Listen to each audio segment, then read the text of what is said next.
Between the two of them. The inside of Coates. Barker gets too heavily involved. And that's Whitehead and Coates.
Good evening, everyone. Welcome along, wherever you are in the world, to the final round of the Agon by AOC Cayman Cup here on the VRRC. It feels like it's been a long season, but actually it was only 6 weeks ago that we got started at Road Atlanta, and now here we are 10 races later, still no closer to deciding the outcome of the championship.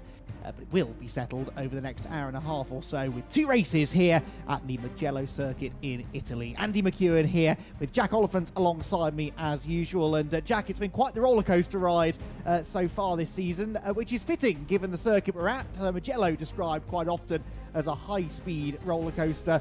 And honestly, looking back, the championship journey, if you like, over the last 5 weeks, I'd say that's a pretty good comparison. Yeah, absolutely. I mean, especially in these cars, it's going to be really hard to drive Mugello, actually. I'm quite impressed with some of the lap times that are being pumped out already. There's a few notable names that have put in an awful lot of laps that we'll talk you through a little bit later on. But you're absolutely right, Andy. Loads of people have sort of been favourites. It's always been 2 at the top, Nicky Taylor and Carl Felvers. We didn't really expect anybody to catch them after 2 or 3 rounds, but all of a sudden Jordan Brennan comes in swinging, and all of a sudden we've got a 3-way battle on our hand as well. But there's obviously prizes for the top 5, so we'll go through the prizes in a second, because of course we've got to go through the results from the Spa, the Francorchamps, and in fact here we go. So you can see Jordan Brennan said he came out swinging. Well, he's throwing his punches now, that's for sure, and he's got the most amount of points last time out at Spa. Carl Felvers with a second most amount of points, still losing out to Jordan Brennan, but trying to limit to the damage. Nicky Taylor, who was leading the championship going into Spa, did a solid job in 3rd place, but again, as I said, losing a few points to a few other championship contenders. Yeah, it was a topsy-turvy night at Spa, honestly. I'm sure we'll get into this more once we get into the qualifying session. But Nicky Taylor second in race 1, but then had an off at the very start of race 2. He was caught up in some of the usual race 2 reverse grid shenanigans. Looked like he may finish outside the top 10, but did an incredible job to recover to 6th. And that means that he arrives here still as the championship leader. 16 points is his advantage over not his HFT Racing teammate Kyle Felvers. It's been, as Jack said, those two sort of trading blows at the top all season long. A double race victory for Jordan Brennan means that he moves into 2nd place, 4 points clear of Kyle Felvers in 3rd. They are now the only 3 that can realistically and indeed mathematically win the championship. However, as Jack touched upon, there are prizes for the top 5. So Eric Axelson and Ethan Hill at the moment will get a prize. And then look how tight it is behind, because we've got Nathan Blank, Joel Lask, Elliot Dalton-Ayres, Jack Smith and Luke Weston, all within contention to get into that top 5. Jack, these are the prizes for the top 5 finishes. Not all about the champion. Some pretty decent prizes for those drivers further back as well. Absolutely, stuff to play for wherever you look, and especially the driver of the round kits as well, which is given out every single week. Got to get onto that at the end of this list. First place prize, well, they're gunning for the Agon 34-inch curved gaming display, a fantastic display. If anybody has been in the VRRC truck that we take round to certain touring car events and real-life events, all left, right and centre, or indeed at the Silverstone Driver Performance Centre that VRRC have kitted out, you'll have probably played on the Agon 34-inch display. It is top draw. You will have also probably been on one of the rigs SimRace 3, which is the 2nd prize that's up for grabs in this Cayman Cup. A brilliantly strong and sturdy and also quite efficient, I'd say, rig, basically, sim rig.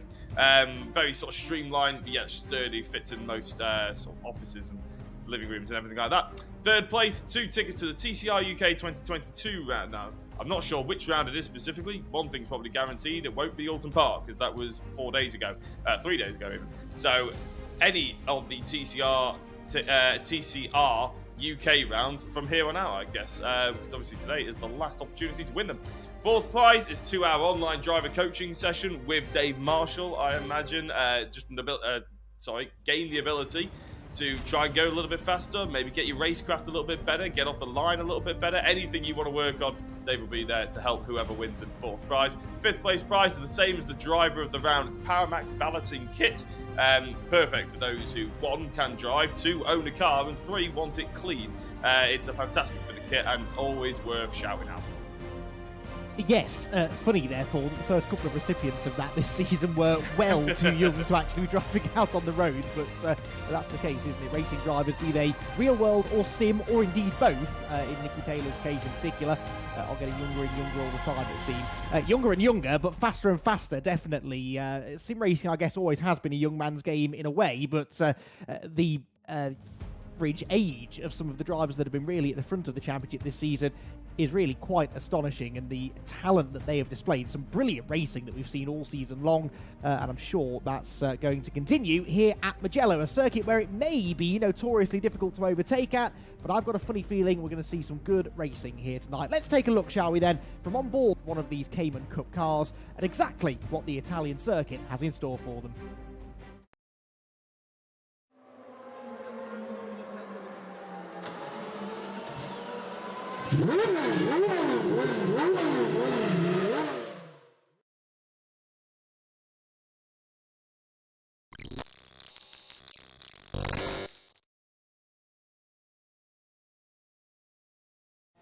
So here we are across the line for the final round of the Agon by AOC Cayman Cup powered by VRRC.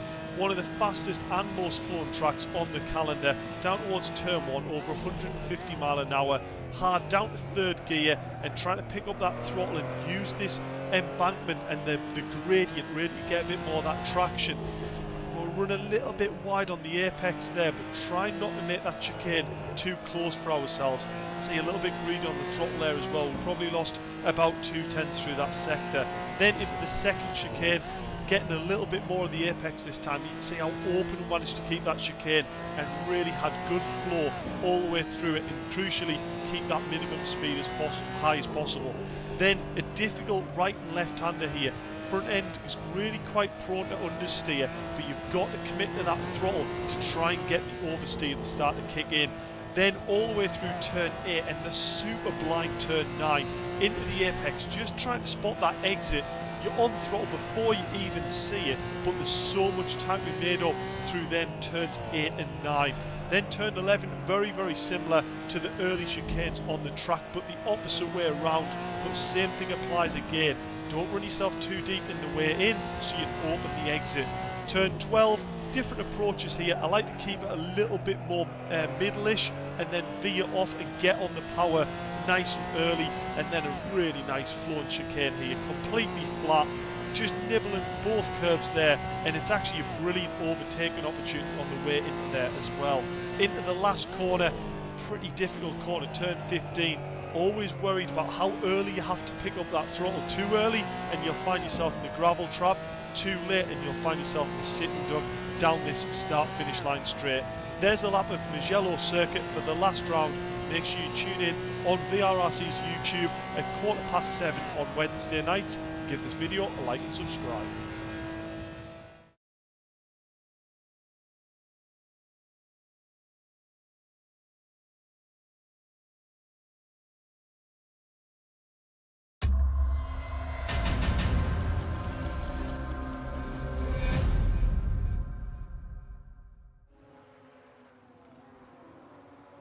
The Mugello circuit then in Italy, which always used to be a bit of an underused and underappreciated circuit, I felt, certainly amongst four-wheeled motorsport. Obviously, it's famous for hosting MotoGP rounds, but in recent years has become more popular with car racing, with some big endurance racing there.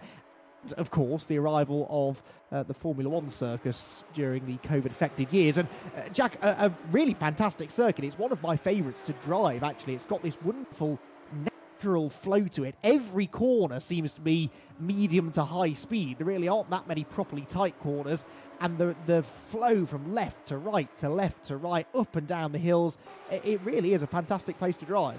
Well, I think I was like most people. I hadn't really heard of it until, obviously, like you said, the F1 circus went there during COVID. So I think it really did put a spotlight on it. And VRRC, we've used it in a couple of championships in a row. And I think we used it in a MX-5 series a couple of months ago now. And it was brilliant, apparently, to drive in the MX-5s. We did it in a front-wheel drive, slight touring car style series. And again, really fun, apparently. So it makes sense that we've come back here in the Porsches, which are basically like a big MX-5. A little bit more power, slightly more aero, but those rear tyres really do get tested here. You have to be very gentle on the throttle, because otherwise you go over a bump, you go over a curve at the same time, and the rear end will go really loose. And like you said, medium high speed corners all the way round means we're going to have a lot of people probably sliding the back end. Yes, definitely, and managing that power application out of some of the corners and over some of the blind crests, as you say, will definitely be a challenge. I have to say, though, my favourite thing by far about Mugello is that it doesn't just have corner names, although that is, it seems, something that's dying out in motorsport these days, but it has some of the greatest corner names, some of the most satisfying corner names in all of motorsport. San Donato, Poggio Secco, Casanova, Arrabbiata. You almost feel like you need to wave your arms around and be all very Italian when you're talking about this place. It's a fantastic circuit. I'm a fan, in case you can't tell, and I think it's going to give us a cracking championship decider here tonight. Right, enough of my dodgy Italian. Let's talk about what's going on in qualifying. 10.5 minutes to go, and an important session, as always, here, this qualifying session, because not only does it set the grid for that first race of the night, but it also is going to be worth a valuable championship point, 2 championship points, in fact, for claiming the pole position. So, Jack, the driver that qualifies on pole here tonight, if it's one of those championship 3, could be in for a double advantage, track position and some more championship points. Well, I'm not 100% sure, but I think in terms of championship victories, Jordan Brennan's the one who has the most experience out of the top 3. I don't think Felvis has done anything in the gold category in the overall championships. I think he won an AM championship potentially. And Nicky Taylor, I have a feeling, is in the same boat as Carl Felvis, whereas Jordan Brennan used to winning those sort of top championships. So to Nicky Taylor and Carl Felvis, I reckon qualifying is probably going to have a little bit of extra importance due to confidence. I think obviously those extra 2 points, it'll be a bit of a confidence boost though if they can out-qualify their rivals in the practice server, I did see that Carl Felvers, and I think this is the record for what I've seen of the most amount of laps put in, did over 315 practice laps, compared to, say, Nicky Taylor, who did 178, and I think Jordan Brennan, who did somewhere in the double figures, not even up to 100, I don't think. So clearly, I think that shows a little bit of nerves, and as I said, even though Carl Felvers was quickest in practice, he did do well over double the amount of laps anybody else did. Whether he can convert that into a 15-minute qualifying session is yet to be seen, but if he can, he'll probably go into the first race with a little bit of more confidence and probably get a little bit of the weight off the shoulders, and maybe he'll drive a little bit more relaxed. Yeah, most certainly. Speaking of weight, by the way, Nicky Taylor picking up 10 kilos extra of ballast between the last round and this, so he's on 40 kilos now of handicap weight. So the driver that leads the championship arriving here, despite not having an amazing night actually last time out, he's going to arrive here as one of the heaviest drivers on the grid. There is one other driver who was due to be carrying 40 kilos, that was Jack Smith, but it doesn't look like he's here tonight. Jordan Brennan, this man, is the heaviest car on the grid. He's been carrying the maximum 50 kilos of ballast over the season.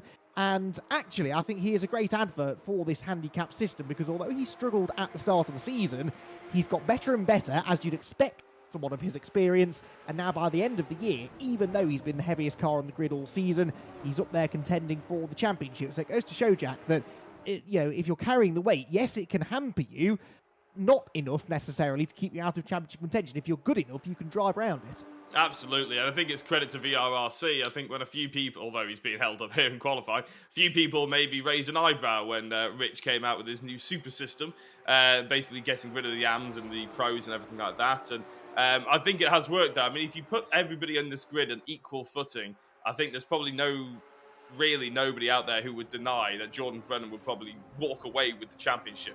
He'd have the most amount of pace out of anyone. And the fact you're giving him 50 kilos and Carl Felvers, say, and Nicky Taylor slightly less, is the fact that it's equaled the field so much that we have 3 people going into the season finale with a chance at that title, I think does go to show that, one, yes, Jordan Brennan can overcome an enormous amount and still be very rapid, but 2, the actual system works itself. Fingers crossed it goes into the next championship and it still works just as well, and it's not just a Porsche-specific thing that it's actually worked for. They'll be doing loads of testing for that. Big up to Jordan Brennan, though. 50 kilograms of ballast for the entire season, and to be in with a shout at the end, madness. Absolutely. He is 5th fastest at the moment, though. Could do with a bit more than that, because both Felvers and Taylor are quicker than him. It's Kyle Felvers that's got pole at the moment by just under 0.2 of a second from this man, Eric Axelsen, except that changes, and Axelsen goes quicker than him. So Axelsen takes the pole position, and with it takes those 2 points back away from Felvers, who really needs them. He's the one that's furthest back in the championship. 20 points off the championship leaders, Kyle Felvers, so he needs those 2 bonus points if he can get them. Let's see if he can get it back. Across the line he goes. Looks like his teammate Nicky Taylor is behind him. Felvers goes through, stays 2nd. Taylor comes through and stays in 4th. So no change there. A long lap here, Jack. So I wonder if they're finding actually towards the end of the run, maybe you can only get 2 or 3 laps in before you've had the best of the tyres. They've just about got time maybe to come round and bolt some new tyres on with 6 minutes to go. They're going to have to get a move on. Yeah, that's the problem, really. If it's a long flying lap, it'll mean it's a long in lap and a long out lap as well. I mean, we spoke about this at Spa. Anything over the 2-minute lap in terms of flying lap would mean that changing tyres, you really do have to be very efficient with the flying laps that you put in there. And that's where the best of the best rise to the top. The cream always rises and all that sort of thing. And other drivers, myself would be one of them, would prefer just to stay out and try and get into a rhythm and just try and use up the tyres. It's not like you're going to go into the race with the tyres that you qualified on. You're going to get a fresh set anyway. So, if there's time left out there, for me personally, I'd probably think that it's in my driving rather than the tyres. But some people obviously like to take that risk. They like to get in, change everything over, try and get back out there and push for 1 or 2 more laps. But it's a risky situation at a long time like this. Shouts out here to Scott Bugner, 3rd fastest at the moment. His best qualifying effort is a 5th, which he did back at the Hockenheim, but he's never had anything better than that. Scott Bugner, 3rd fastest. You can see him there. He's backing off on this lap to try and get himself some nice clean air, and you never know, he might be able to improve. He's only a 10th or so away from Kyle Felvers in 2nd. Axelsen, the provisional pole sitter, is in the lane, and Joel Lask, who we were following, jumps up into 6th position. So a few changes here as we get into the final part of the session. Bugner onto a hot lap now then, and this will be his ultimate lap probably of the session. In fact, he might just get round to get a third in if he's got the tyres underneath him. So off into the first couple of corners he goes. San Donato here, the first of the right-handers. This long hairpin climbing uphill now into the turn 2 and 3 section through Luco into Poggio Secco. That's the left, then into the right, and then up towards Materassi and Borgio San Lorenzo, which is the next left right-hander complex. And you can really see here, as we saw from the hot lap, the winding nature of the circuit. And that means when we get into the races later on, overtaking can be challenging, but side-by-side racing definitely possible, because, Jack, you get the inside for one corner and you think you've got the move made, but then the next corner, you're on the outside, you hang tough around the outside, you've got the inside for the next one again. You can just see how the door-to-door racing can be produced around here. I have said in the past on VRRC Racing that there's no way they can overtake or go too wide through certain corners on certain tracks, and every single time they have proved me wrong, so I've given up even trying. I am very much looking forward to seeing how these drivers sort of manage through this circuit in a race situation with these rear-wheel drive Porsches. I'm very excited for it. We know how much is on the line. We know how much everybody's enjoying the circuit as well. Like you said, I mean, you were having fun just reading out the corner names just then, let alone driving the damn thing. So, yeah, I can't imagine that we're going to be lacking action, put it that way, tonight. Certainly not. Right, so what we are lacking at the moment is significant improvements in qualifying. I think a lot of drivers peaking early. Nicky Taylor in 4th there ahead of Jordan Brennan. That's not changed.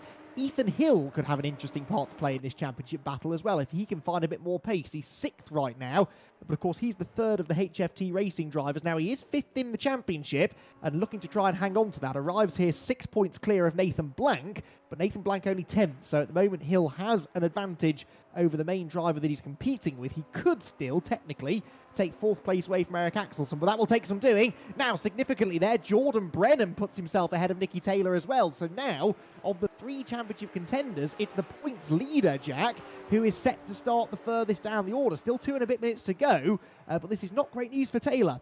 It isn't great news for Taylor, and is that him sat on the inside, or is that Ethan Hill potentially sat on the inside, maybe not being able to qualify any longer, yeah, unfortunately. And obviously, if he's run out of fuel and he can't spawn back to the pits, because then he'll get disqualified from the session. You are not allowed to spawn back to the pits in any VRRC session. You'll get disqualified from it. So if he's stuck there, well, he's going to be stuck there, put it that way.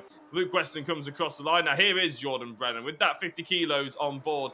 Another sort of, if you go to the look at the top 5 as well, it's another advert for how well this system works, because you've got 2 drivers on 30 kilograms. You've got Scott Bugner on 0, Jordan Brennan on 50, and Nicky Taylor on 40 kilograms. And they're all separated by, what is it, about 0.3 of a second? Really, really exciting stuff. Jordan Brennan, just have a look at him. He's green Sector 1. We could see an improvement here. He's not quite quick enough in Sector 2 than he has been before, but he has still got about 4 or 5 corners left to do. No traffic in front of him, really. There's 2 drivers battling in front. Carl Felvers has gone purple Sector 2 as well, so we could see an improvement, and Carl Felvers could go to pole, and that could be big news, considering, obviously, he is now 3rd in the championship for the first time this season. Yeah, that's absolutely right. So up towards the end of the lap we go then, through turns 13 and 14, and then towards the final corner, and climbing back uphill. Crucial to get a good exit from this corner, and Brennan is very wide on the entry. Now, that almost tells me that he's sort of sacrificed the end of that lap to get a good start to what will be his final lap of the session. We'll see what the time is. 56.489 is the pole time at the moment for Axelson. It's not going to be there, so I think Brennan had bailed on the previous lap. Yeah, 2 seconds off, but he's concentrating on carrying as much speed across the line to start his next one. Felvers comes through and is just 43 thousandths off pole position still.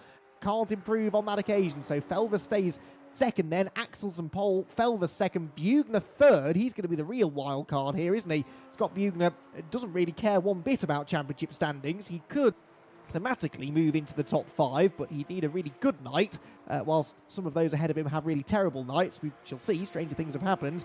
But right now, Bugner up there just going for race results. And Jack, that is a championship contender's worst nightmare. All that Felvers, Brennan and Taylor care about is beating each other. They don't need other people like Scott Bugner suddenly finding this speed and getting involved. Yeah, exactly. You'd almost just wish that they just start at the back of the grid almost and just let them battle it out. They were already nervous enough. Not many improvements, by the way, on these final couple of laps, and nobody's setting green sectors. Nicky Taylor's not going to be able to set any kind of improvement at all. He has crossed the finish line. The only one of the top 5 that's taken the checkered flag at the moment. So Nicky Taylor will not be starting any higher than 5th position. The championship leader is already losing points. How can it go through the rest of the evening? We'll have to wait and see.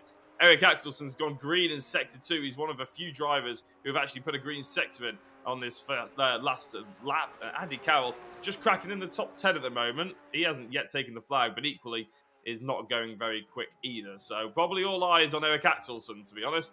He's on pole position. He doesn't need to improve, but he's the only driver that is doing. Indeed, and we can see him heading up through the left-right there at Biondetti 1 and Biondetti 2. And then into the final corner he comes, and Eric Axelson already on course for pole position and therefore the 2 championship points, which, as well as not being terribly helpful for the top 3 of the championship, the fact he's taking those points away from them, it will help Eric to hang on to this 4th place in the championship. He's on 158 points compared to Ethan Hill in 5th place on 133, and it looks as though, yeah, he's bailing for the pit lane. So qualifying session done then. Eric Axelson takes the final 2 points for pole position, and he'll be lining up on pole for that first race in just a few minutes' time. Join us after the break for all of the build-up for race 1, and we'll have a chat to our pole sitter.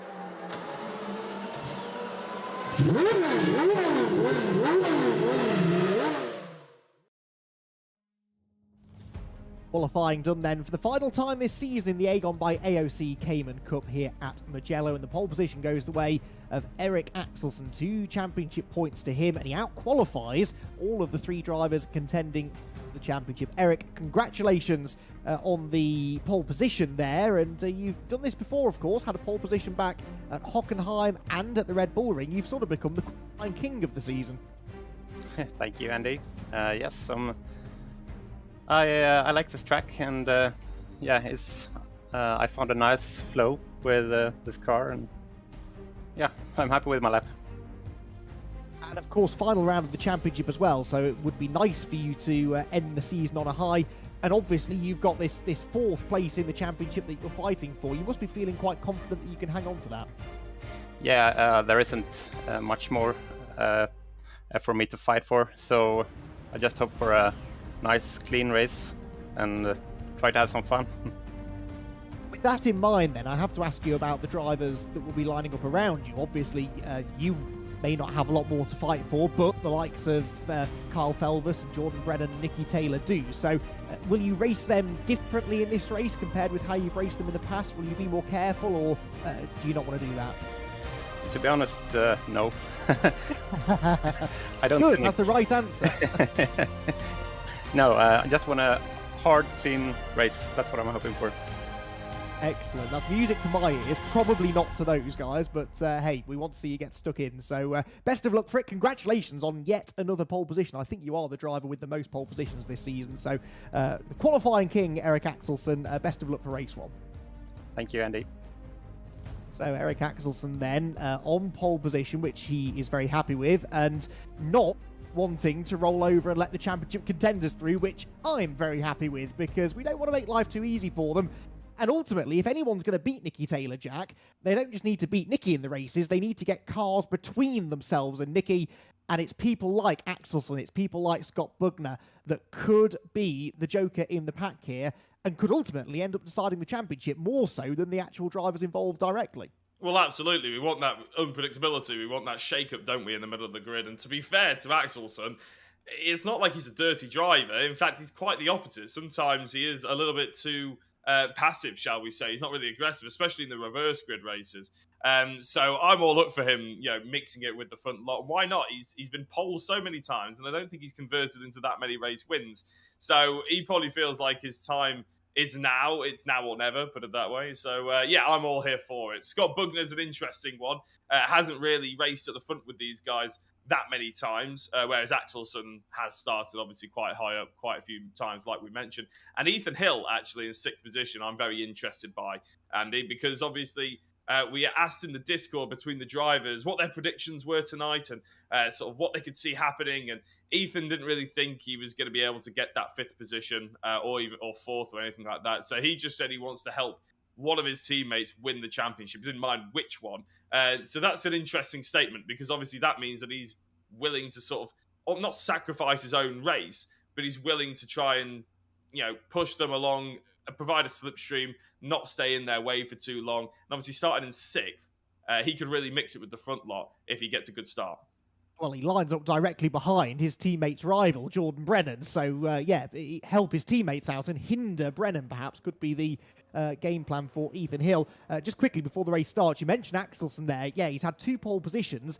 Didn't manage to convert either of them into a podium. In fact, both of the times he started on pole this season, at the Red Bull Ring and at Hockenheim, he's finished 6th in that race. So wow. He'll be hoping to improve on that, certainly.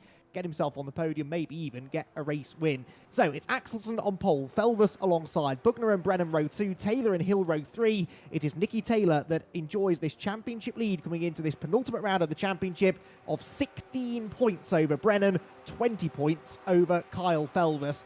What is going to happen then? 20 minutes of racing, the penultimate round of the Agon by AOC Cayman Cup gets underway now with a good start from the pole sitter. Axelson holds on to the lead as they rocket off the line and roar down towards San Donato. It's the longest run down to turn 1 that we've had all season long, though. So an opportunity to get in the slipstream. That's exactly what everyone's doing. And look at that, Nicky Taylor up the inside of Jordan Brennan for 4. They're 3 wide for the race lead, though, and Felvus goes to the outside of Axelson. Can't quite get there, I don't think. Axelson hangs on, but critically there, Jack Taylor is at least alongside, possibly ahead of Jordan Brennan. Yeah, as you said, in the build-up and in the qualifying, it's left, it's right, you're on the outside, then you're on the inside, and Nicky Taylor sends Jordan Brennan out to dry, sits him in the kitty litter and says, deal with that one. And I think you may regret that, because Jordan Brennan is angry, is a good driver when he's a bit angry, put it that way. I was going to swear then almost. We got a spinner in the background as well, and who's that? Is Andy Carroll, Nathan Blank. Nathan Blank had an opportunity to get into 5th place for this championship. That one's just taking a hit, put it that way. And another slider of Luke Weston. And who is that sliding with him? Is it Dave Bouquet? It is. I thought it was Jordan Brennan for a second. Oh dear, and then Buki gets collected by Nathan Blank as he rejoins, so Blank's race going from bad to worse. I did panic for a second there, though, because Jordan Brennan was alongside Buki heading into that corner and nearly got caught up in it all. So Brennan settles in 7th in the end. There is Joel Lask, who's coming through where's Lask? 6th place. So he is the next car ahead of Brennan, but as you can see, there's quite a bit of real estate between them. It is Axelson that leads, Felvus 2nd, Buckner in 3rd. So grid order between those 3. And Nicky Taylor getting himself up ahead of Jordan Brennan with a hip and a shoulder coming through turn 3. That will be discussed after. I am absolutely certain of it. I'm not saying he's in the wrong, but any contact at all between championship contenders in the final round is always going to be scrutinised. Through the final corner we go then, Felvus not breaking away. And now, Jack, we head onto that long pit straight. The slipstream comes into play. This is Kyle's opportunity to challenge for the lead. Yeah, we might as well have one of us shouting DRS wide open at this point, because I think there will be a pretty strong slipstream. In my opinion, we only get to see it once with Nicky Taylor and Brennan, is that I think it was fairly clean, but I'm sure Brennan will probably not be too pleased with it. It doesn't mean they did anything wrong, like you said. That's a huge move by Felvus around the outside. I didn't think he was going to get the braking zone, and that's a race lead move for Carl Felvus on Eric Axelson. So the slipstream is very powerful. We've seen that now. It's only been 1 lap, and we've seen already a change for the race lead. Now, Carl Felvus has Axelson. He has Bugner in between himself and not only his teammate, but his championship rival in Nicky Taylor. You were absolutely right when we were lining up on the grid, Andy. It's not necessarily about who can beat who on track. It's how many cars can you put in between yourself and your next rival, that's where the points will be gained, as Paul Zanetechi does some donuts for our entertainment by the looks of it. That's a shame. We've seen flashes of speed from Zanetechi this season, but yeah, the end of the season hasn't quite gone to plan, it must be said. You're absolutely spot on, though, Jack, because at the moment, Nicky Taylor is only 4th. That would score him 18 championship points. His teammate Felvis, though, leading the way on course for 25. That's 11 points more. And so that gap, of course, comes down and down and down. It would be just 15 points as it stands. So, yeah, this is going to be, in fact, no, it would be less than that, excuse me. It would be 9 points between them as it stands, still in Taylor's favour, but the gap would be more than halved, and this is where Taylor needs to try and get a wriggle on and close in on the cars ahead. That's not happening, though, is it, Jack? Because actually Taylor is slipping back slightly here, I would say, from Scott Bugner. He's not as quick through the middle sector. Luckily for Nicky, it's his teammate behind him for the time being in Ethan Hill, so he's not likely to lose any more places, but really could do with gaining some. Yeah, I think Joel Lask is actually going side by side. Oh, I was about to make the point. I said it in the build-up as well while we were sat on the grid. Ethan Hill might be really important in this race because he'll work for his teammates. And I was about to say it's not Joel Lask that Nicky Taylor will be hoping he has help with. It'll be Jordan Brennan. Unfortunately, as Ethan Hill goes off the circuit, Jordan Brennan slips past him. So Ethan is pretty, I would say, not helpless at this point, but Brennan has been seen to be a bit stronger than him in this circuit. And we doubt that we'll see Brennan probably fall off it without anybody else hitting him off, put it that way. Yeah, this is Chris Shepherd, currently down in 10th position. I don't think Chris has done the entire championship, has he? I don't think he's quite come on song with the car either tonight, because this is unusually low for him. Yes, it is, actually. Chris has had some really good form in the last few rounds, hasn't he? We've seen him getting quicker and quicker and quicker, including a race victory at Hockenheim a couple of rounds ago. But yeah, Spa was an absolute nightmare for him, and unfortunately that seems to have lost him some momentum now coming into Mugello. Looks up the inside of Paul Laramie, can't quite get there though as they drop into Casanova, and then through the left-hander at Savelli. Right, Brennan up to 6th, that gains him a couple of championship points. Carl Felvis, meanwhile, sets the fastest lap of the race, that gets him another championship point. So now the gap comes down again between Carl Felvis and Nicky Taylor. Felvis moving up then onto 2-1-8. It will be 8 points the difference as things stand. Down towards the right-hander we go, and there's a real check-up. Laramie, Shepherd and Weston getting into each other. The positions stay as they were, but that was Laramie, I think, catching the others out, Jack, by braking a bit earlier than they expected. Yeah, I mean, there's stopping on the apex, and there's just whacking the anchors on. As I said, I was about to say, well, Chris Shepherd missed his braking zone. Well, this isn't exactly what we like to see, is it? I was going to say Chris Shepherd missed his braking zone, but then Luke Weston also went into the back of Shepherd, so it just looked like Laramie had checked up a little bit. And then, as I said, what we just saw isn't what we particularly like to see. It didn't look like he'd outbroken it. It looked like he'd taken some steering off halfway through a corner, put it that way. Anyway, we'll focus a little bit further forward. Eric Axelsen then obviously came on pole position. Like you mentioned, hasn't converted any of them into a podium position. Well, he's in a podium position at the moment. But even with that slipstream assistance, Andy, doesn't really look like he's going to be threatening our race leader anytime soon. He might be biding his time. We've seen it before. Obviously, at Spa and everything, you want to be in second onto the final lap so you can get that slipstream onto the home straight, shall we say. But equally, having said that, he's just purple sector 1, hasn't he? So I'll probably best stop talking at this point, Andy, because Axelsen looks like he's a lot closer all of a sudden.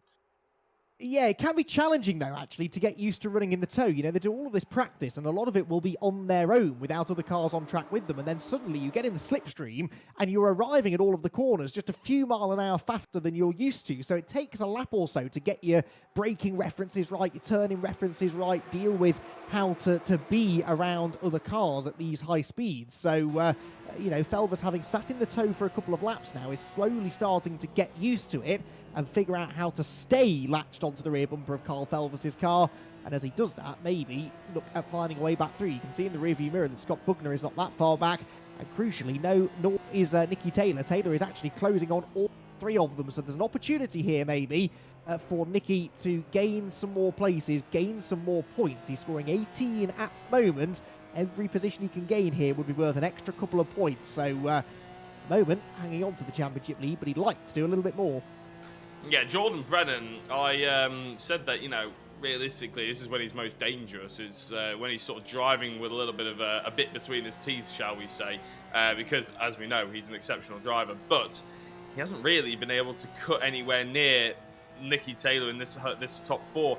He's struggling to keep on to the back of Joel Last, to be honest, as Eric Axelsen now probably has to look a little bit behind him rather than forwards. Carl Felvers breaking that toe, and yet Axelsen is having to defend, so he didn't hook up the 3rd sector at all. He defends into T1. We've already seen him be overtaken around the outside here by Carl Felvers. Is Scott Bugner going to be able to do it as well? I think he might just be able to do this one. If Bugner can really push the apex speed, which he does, Axelsen has to come off the throttle, and that's another good move. It's, again, poor apex speed there by Axelsen. Yeah, sometimes we see that through corners like San Donato, the first corner here. The outside line can give you more momentum, and we've seen it twice now, haven't we, in this race? And both times it's Axelsen that's lost out. First to Felvers, now to Bugner. So Bugner up into 2nd place. What's got best result of the season so far, I wonder? I mean, he started off the season struggling to break into the top 10. He has had a few top 10s. 2 7th places, I think, are his best finishes. So he's not had a podium, not even had a top 5 yet. And here he is, running in 2nd place. That battle, though, has definitely played into the hands of Kyle Felvers. He's broken away now, and he's getting close, I reckon, Jack, to the point at which he breaks the toe. And from there, his life will become a little bit easier. It'll become easier, but then equally, mentally, it'll become a lot harder, because at this point, you need to relax. You need to sort of take a step back, because you've got that gap.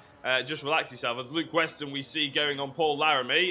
Is this around the area that we saw Chris Shepherd contact a little earlier on? Indeed, it was, actually. That's when they ran into the back of each other. Coming up in the next corner is when we saw the unfortunate incident when, well, I say unfortunate incident, when they sort of bumped each other off, shall we say. Hopefully that doesn't happen this time. It's given Dave Buki a chance to, Reese Bell, a chance to push a little bit further forward, maybe challenge for those top 10s. We haven't seen much of Reese Bell, really, as Weston has to cut back inside. Thought he was going to be able to get that outside move done, but it wasn't to be. Speaking of Carl Felvers, so to get back to my original point, this is the point in the race where he needs to relax, and he needs to drive with relaxed shoulders, which is a really difficult thing to do, because he'll see that we're halfway through his race. He'll see that he's got a 6/10 advantage or whatever it is to Scott Bugner, and he'll start to tense up because he knows it's championship time. If this was 3 rounds ago, he wouldn't have been that bothered. He'd be driving superbly, but now he's probably getting a little bit tense, and it might take a couple of tenths off his lap time, which is something he can't afford. Of course, Kyle actually told us, didn't he, before tonight's racing, that although he's done a lot of practice for tonight, his nerves were through the roof. So, you know, he is a driver perhaps that feels the nerves. I know I do when we have been...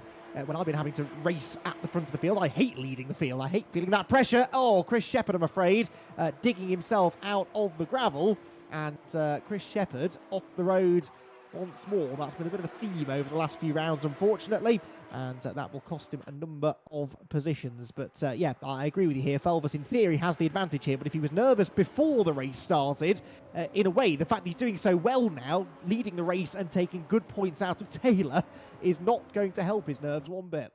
Yeah, it's amazing, really. Whenever I was in a proper race car or anything like that, I would just tell myself, relax the shoulders. Nothing else needs to relax, just the shoulders. And all of a sudden, you know, in a race car, you only want to turn the wheel once.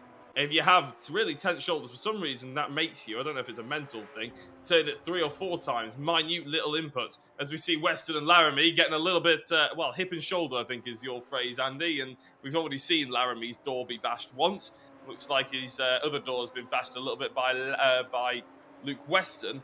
So those cars probably not really as pristine factory condition, put it that way. But yeah, as I was saying, with the tense shoulders, you tend to put little minor inputs which can upset the car a little bit, and that's just purely nerves. He needs to just try and chill out, relax, drive the lines. He's driven this track about 400 times now. Just get it going and get into a rhythm.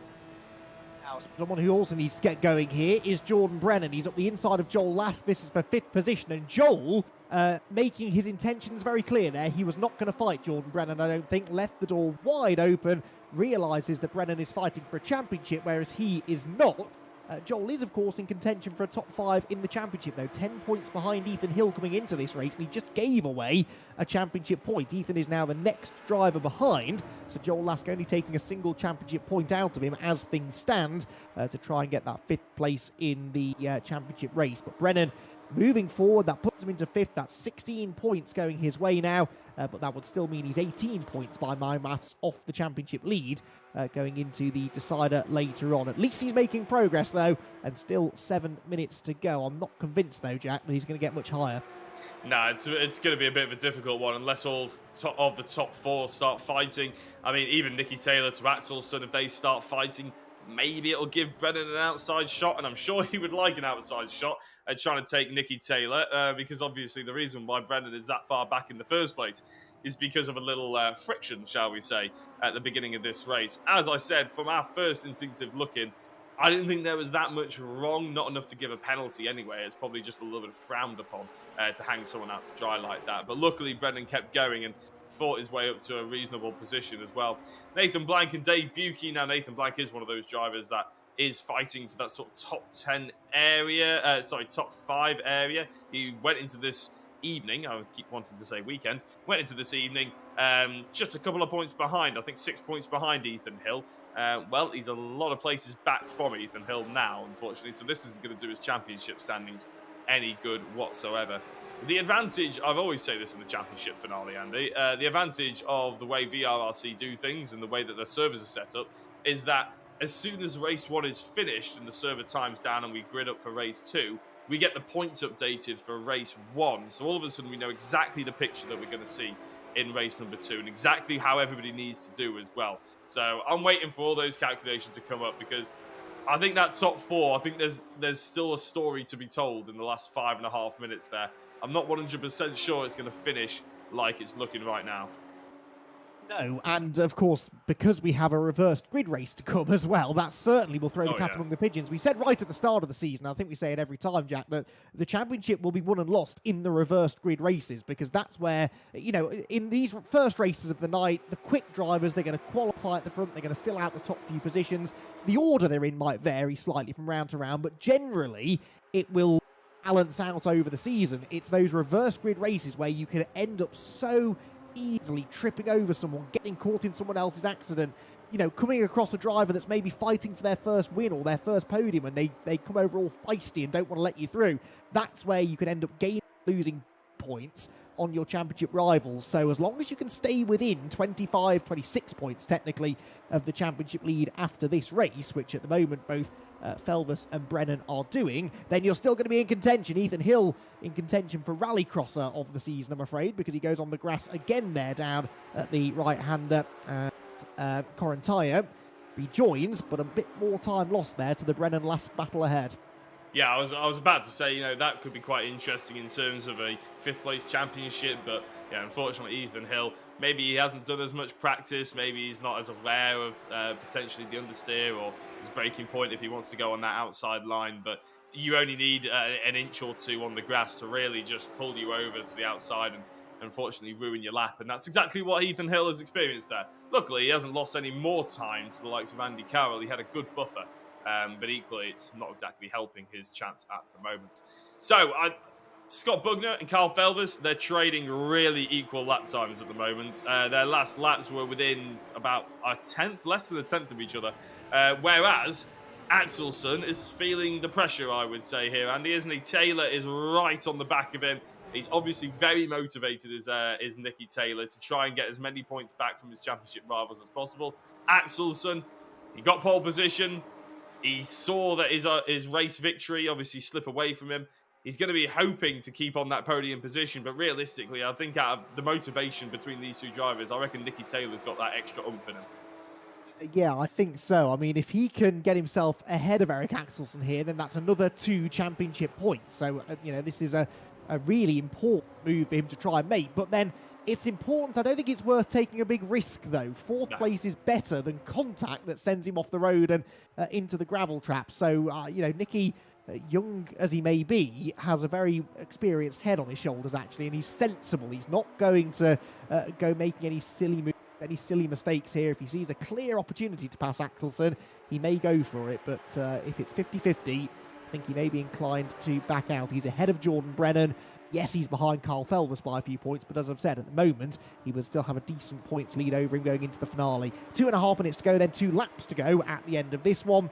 And Nicky Taylor still sat in a comfortable 4th place. Yeah, but equally, it could be 3, the unlucky number for Axelson, couldn't it? We could see end up him being overtaken around the outside yet again at turn 1. It's not going to happen this lap by the looks of it, because Nicky didn't quite get the exit that he was hoping for. And in fact, they pretty much shared lap times on that previous lap, as did Felvis and Bugner again. So it shows how equal the top 4 are. Like you mentioned before, the race and the championship ultimately is going to be won on that reverse grid. Who can keep it calm? Who can carve through? This track, I wouldn't say is one of the easiest probably to carve through. It's not exactly a single file track, Andy, but it isn't built up for going 3 wide. If someone spins in the middle of the circuit, it's relatively narrow. There's lots of things that can go wrong, even people just being sort of pulled off the track, like we've seen Ethan Hill doing just by touching the outside, or Jordan Brennan being sort of held out to the outside by another driver. I mean, Brennan could have easily, a less experienced driver might have put their foot down, span the rear wheels, and headed across the racetrack, like I did once upon a time at Donington. And it's easily done, and that can cause a big crash lower down the order. Yes, I remember that day. Thank you for reminding me of that. I rather enjoyed that. Yes, you're Glad right. somebody Of course. You're right, of course. I mean, they're going to have to negotiate some of these drivers with less experience that may make mistakes. And Nicky Taylor, at the moment, would start 1 place behind Jordan Brennan on the grid for race 2. Brennan, not forget what Nicky Taylor did to him. I'm sure even if there is no penalty, and again, we're not suggesting for a second there will be, but even if there isn't, Brennan will feel aggrieved at what happened at the start of this one and may decide to return serve. So, that's another thing you've got to think about. That expression of, be careful how you treat people on the way up because you'll meet them again on the way down could not be more applicable than in these reverse grid situations. So Nicky Taylor will have that to deal with, as well as potentially starting outside of the top 10 for race 2. So, lots still at play here. The first race has been one of those typically tense penultimate rounds of a championship, Jack. We see this a lot, don't we? And then all hell breaks loose in the decider, and I think that's the kind of night we're in for here. Yeah, it's lucky that it's, we've got a lot to talk about, really, because after the first 7 minutes, as you mentioned, it's been tense, but it's sort of not boiled over just yet. And to be honest, what I will mention, obviously this is the last lap of the race. Even though there is plenty of big championship prizes to be given out today, there's still driver of the round as well. And for me, the only driver from race 1 that really deserves a big shout and has made a big claim from it is actually Scott Bugner. Not really because obviously he's made his way loads through the order or anything. We qualified far down and he's carved his way through, anything like that. Just the fact that this is, I mean, it's not unfair to say uncharacteristic this season, is it? To be qualifying so far, well, equaling race winner, well, potential race winner lap times, lap in, lap out, and just not at all looking in under any pressure. So, Scott Bugner for me, an early shout for driver of the round. And that is another headache we have to think about when it comes to the last couple of minutes. No, so I appreciate you thinking ahead on that one, actually, and I absolutely agree. Not just because of how he's driven this round, actually, so far, but as one of the most improved drivers over the season. The first qualifying session of the season, he qualified 16th at Road Atlanta, finished 15th and 18th in the 2 races. Now, granted, we've got a few less drivers on the grid tonight than we did back then, but still, the fact that he's qualified in the top 3 or 4 and he's running second with a corner to go means that he definitely is the leading candidate for that Driver of the Round award, as you said. For Kyle Felvis, though, it's going to be a really important race victory. He is on course for 25 points for the race win. I believe he's still got the fastest lap as well. So maximum points from the penultimate round of the championship go to championship contender Kyle Felvis. He crosses the finish line and wins race number 1 of the night here at Mugello in the Agon by AOC Cayman Cup. Second place, a season best finish, goes to Scott Bugner, his first podium of the season. Eric Axelson third, and Nicky Taylor just could not get close enough in the end to have a realistic go. He bags the points for 4th, though, and retains the points lead going into the final round. Jordan Brennan recovers to 5th, may have a score to settle in race 2 with Joel Lask 6th, Ethan Hill 7th, Andy Carroll comes through in 8th. There goes Luke Weston in 9th position, and Paul Laramie will round even out the top 10 positions. Looks like we're going to get all 15 drivers to the end, so Chris Shepherd and Nathan Blank will be your front row for race 2, and that means that Bugner and Felvis have to start from 14th and 15th places respectively. It's going to be a final round of the championship, not to be missed. Don't go anywhere. We're going to take a very short break. We'll hear from our podium finishers in a few moments' time, and then it's on to the decider.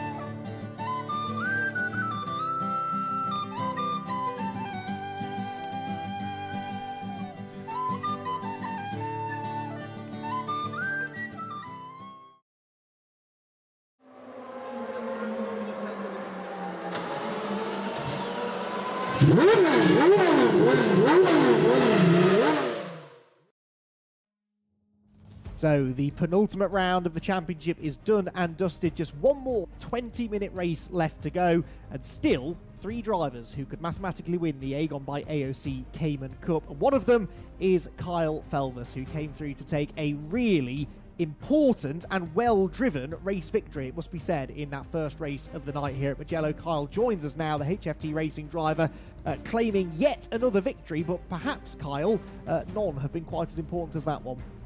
Yeah, I don't think I've ever concentrated harder in my life. That is definitely a really important win.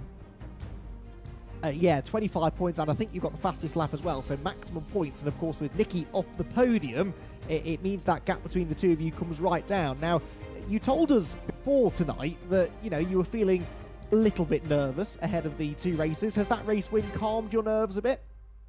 No. I'm more nervous for this reverse grid, seeing as it's a reverse grid and you've got everyone else, and I know my teammate Ethan's not had a very good luck, so let's just hope I can get a good luck like I did last week and avoid any incidents if there are any. Yeah, what's the game plan then for this? Because there are 2 ways of approaching it, aren't there? There's the let's just go for it and try and gain as much ground early as I can approach, and then there's the, oh, it could all kick off, maybe it's best to take a step back and let it all develop. Which one do you think you're going to go for? I mean, I don't know where Jordan is, because I know he had an incident last race, but I think I just need to keep it safe and just make positions one by one as I go. All right, well, I can tell you, Jordan finished 5th, so he's going to be starting directly in front of Nikki, and those two did have a bit of a tangle as well, so that could be an interesting story to develop in this one. Kyle, thank you for joining us. Congratulations on that 3rd win of the season, and best of luck for the decider. Thanks, Andy. Kyle Felvis then gets the race victory. Jack Oliphant is here with the remarkable Scott Bugner, who came home in 2nd. Yeah, Scott Bugner, big congratulations on that 2nd place. We might not be chatting to you about an overall championship position by the end of the night, but with another performance like that, we may well be chatting to you about a driver of the day. Best shot. It's only taken me 6 rounds to get used to it. Bit late now. What's clicked then? Is it just a case of you did a bit more practice? Is it a case of you didn't do enough practice to start with? Or do you just love the track? A bit of everything. I practiced a bit more, and I think the flow of the track's really good in these, and I like how sort of skippy the car gets, so it's my sort of driving. One last question, were you nervous starting around the championship contenders? You were pretty much bang in the middle of them. Not at all. Elbows out and go for it, I think. That's what we love to hear as commentators. Maybe not if I was one of the championship contenders, but we love to hear it anyway. Congratulations, Scott. Hopefully we'll be chatting to you after race 2. Thank you very much. Yeah, I echo that. Well done, Scott. Brilliant drive that was. And Eric, well, that was better than the other races. We discovered in that race that when you qualified on pole before, you finished 6th both times. So an improvement this time. You're on the podium. In the end, though, there was very little you could do to stop Kyle and Scott there. Yeah, I guess I need to be happy with that. They were super fast and super consistent. And yeah, but it hurts that I got overtaken twice on the outside in turn 1. Or perhaps you've learned something maybe that you can apply in race 2. You'll have lots of overtaking to do here. Yeah, yes I do, that's for sure. All right, well, we're going to let you go and prepare for the final race so that we can get on with working out what the championship points are. But Eric, well done on the podium. Thank you. Eric Axelson comes home in 3rd position then, and well, I can tell you that the championship points have been totted up. Minor miracle, everyone. My mathematics were actually correct for once, so it is 230 points for Nikki Taylor. No, thank you, go me. 218 for Kyle Felvis and 212 for Jordan Brennan. So that's 18 points covering the top 3. The gap between Taylor and Felvis sits at 12. So Nikki Taylor still has the advantage. He's got to survive the reverse grid race. They've all got to survive the reverse grid race. There's an element of pot luck here, isn't there? Obviously, there is skill in negotiating some of the traffic in this race, but sometimes you just need to hope that the racing gods are on your side. Yeah, it's amazing, isn't it, really? If it was all equal points, you'd probably put your money on Jordan Brennan, but he's so far behind, as you said, 18 points behind Nikki Taylor. It's hard to make that decision. as you mentioned, it's not worth making the guess. I think a lot of these drivers, they just need to go out there, show why they deserve a championship. Nicky Taylor's still the hot favourite. 18 points difference between himself and Brennan. I think 12 points between himself and his teammate. It's going to be tense. I'm very much looking forward to it. Me too. Right then, here we go. Place your bets, everyone. 3 drivers that could still win the championship. They're all starting deep in the field. It's Chris Shepherd and Nathan Blank on the front row with Dave Buki and Paul Zanatachi right behind them. The red lights go on, and for the final time this season in the Agon by AOC Cayman Cup, they go out and we're away and racing. Keep an eye on the leaders, keep an eye on the championship contenders at the back. You need about 6 pairs of eyes to follow this race, but the field is rushing down towards Donato with Shepherd in the lead of the race. Further back, here comes the HFT Racing Brigade. Up the inside line goes Ethan Hill. He's the first of those pink and black cars and goes barreling up the inside of everyone to the outside line there. Goes Nicky Taylor, who chops back to the inside. He and Brennan are side by side, Jack, into the corner where they tangled in race 1. Yeah, I'm not entirely sure how to call this one, but there was a huge lunge up the inside by one of the HFT cars, and there is contact, but they haven't made any sort of contact with anybody else. Who was that? Was it Reese Bell? No, it was Joel Last. Unfortunate for Joel Last, because Nicky Taylor cuts back to the left-hand side to try and avoid propelling Paul Laramie, who could be a bit of a problem, and he separated Nicky Taylor from Scott Bugner and Carl Felvis. So all of a sudden, where's Jordan Brennan? He's in 8th position. Nicky Taylor has got... in fact, actually, this is hard to keep up with it. Nicky Taylor's got Laramie. So Laramie is between Brennan and Taylor, apologies. And then Felvis is down in 12th position. We've got a safety car, so we can all just try and digest what's just happened. Because I got a little bit lost there, Andy. Thank goodness for the safety car. Yes, Chris Shepherd leads, I can tell you that much, with Blank second and Buki third. Not a lot changed at the front. Everything changed further back. Jordan Brennan up to 8th. Nicky Taylor is 10th. And Kyle Felvis, who was last into the first corner, I noticed, is up into 12th position. So at the moment, Taylor would be champion, but there is a lot more to play out here. Brennan was on it as they came out of San Donato, the first corner. He and Taylor were side by side. Corner later, there were 3 cars between them in Brennan's advantage. So, yeah, Jordan Brennan was not hanging around there. He wanted to get forward. He got up the inside of Andy Carroll briefly as they came out of turn number 3. Carroll managed to stay in front of him, though. But yeah, the safety car gives everyone a chance, us included, to catch our breaths and take stock of the situation. I think it was Ethan Hill, actually, who just absolutely sent it on the inside of turn number 1. It looked like a remarkable move. I thought it was going to all end very, very badly, but in the end, they managed to just about get the anchors on in time. So the safety car lights are out. We can now assess the situation as it is, which is Brennan in 8th, Laramie in between himself and Taylor, Bugner, and then Felvis. Lots of work to do for Felvis. Yes, so Jordan Brennan needs to outscore Taylor here by 12 points. Realistically, he needs to win and hope that Taylor has a bad race. Anything other than a win here for Brennan is probably not going to be enough. Down towards San Donato we go again. Shepherd keeps hold of the race lead, but we do have a change for thirds. Zanatachi ahead of Buki. Andy Carroll sideways. Oh, right in amongst the championship contenders. That is Felvis delayed. He loses a place there to Eric Axelson, and that could be really significant for Kyle Felvis. He tries to fight back on the inside, but Bugner goes through. Joel Lask up the inside. It's all falling apart here for Kyle Felvis, and the safety car is out again. I mean, that was just unfortunate for Kyle Felvis. He did well to avoid the spinning car, but to be honest, I thought he was going to collect Nicky Taylor. So Brennan and Nicky Taylor are basically... Oh no, the safety car's not out again, actually. We're still racing. It was just the graphic popped up without sort of meaning to. So Chris Shepherd, followed by Nathan Blank, who's having a much better second race than he is the first. Dave Buki, then Zanatachi, Ethan Hill are your top 5 at the moment. Jordan Brennan is in 8th. That's behind Luke Weston. Nicky Taylor in 8th. There we go. In front of Eric Axelson by quite a significant margin. So Nicky and Jordan have managed to break away. But if it stays like it is at the moment, Nicky Taylor will be champion. Yes, he would. He's doing everything he needs to for the time being. Chris Shepherd still leads the way, by the way. Don't lose sight of that. Here come Brennan and Taylor, though, side by side, and they're both battling Luke Weston. Up the inside line goes Brennan. Taylor goes with him. This is exactly what Taylor needs to do. He doesn't need to race Brennan. Just stay with him, follow him through the pack. But Taylor is going to race Brennan. Down towards the final corner they go, side by side. Taylor to the outside, Brennan on the inside. This isn't really a fight he needs to be having. Brennan's going to give him absolutely no space at all. And why on earth should he? They made contact in the earlier race, of course. And Brennan knows that if something happens to Nicky Taylor in this race, then all of a sudden the championship's back on. This is perilous stuff for the points leader.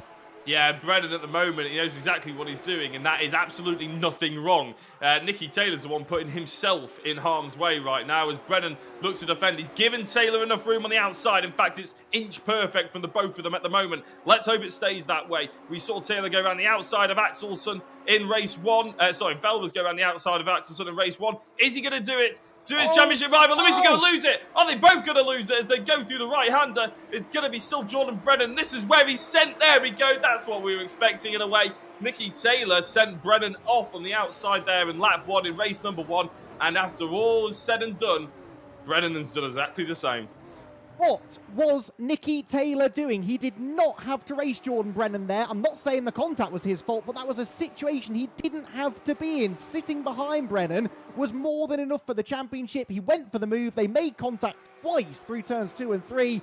And ultimately, it's Brennan that comes out on top. So Brennan now in 6th place and Nicky Taylor down in 12th. I'll break the abacus out in a moment and find out exactly what that means for the points. But there is every chance here that Brennan could make more progress. There's a good chance, of course, that Taylor will recover. But, Jack, he's dropped behind his teammate Felvers as well. Felvers is not going to let him through in this race. Gone are the days of the HFT Racing teammates moving aside for each other. They're both fighting for a championship here, and that could really play into the hands of Jordan Brennan.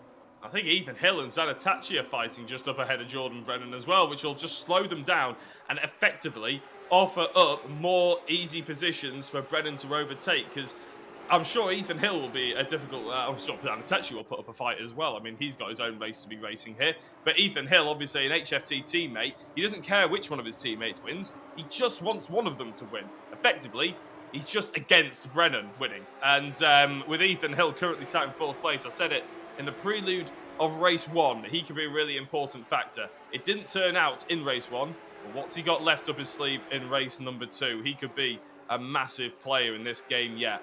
But major news there, I'd say, in terms of Nicky Taylor. Like you said, it wasn't the fact that the move was anything wrong. There was nothing wrong with either driver. But it's putting itself in that situation. Is that Dave Buki looking the wrong way around? Indeed it is. So that gives Zanatachi a bit of a poor exit. And that is Dave Buki, Reese Bell, Scott Bugner, unfortunately, and Luke Weston. That gave Zanatachi a loose exit, which allowed Brennan to take an easy place off of him. And then Ethan Hill's up to 3rd, but now has Brennan right behind him. So realistically, we have to focus on the battle for 3rd place, because I think that's where this could be run and lost. As the safety car, I think this is the real one. Yes, no, sorry, yes, I didn't mean to jump in there. Yes, safety car out then, so that's because we had 5 cars or so off at the first corner. I think it might have been Bugner that went round first, actually. Then Buki and Carroll and Bell were caught up in it, but that all, again, happened right in front of the likes of Felvers and Nicky Taylor, who in the end benefit from it, though. Felvers into 7th, Taylor into 9th place, but Jordan Brennan is now up into 4th position. It's still Chris Shepherd that leads the way. Nathan Blank 2nd. Ethan Hill having a really good drive here in 3rd position. Jordan Brennan up to 4th, though. So at the moment, Brennan would be scoring 18 points.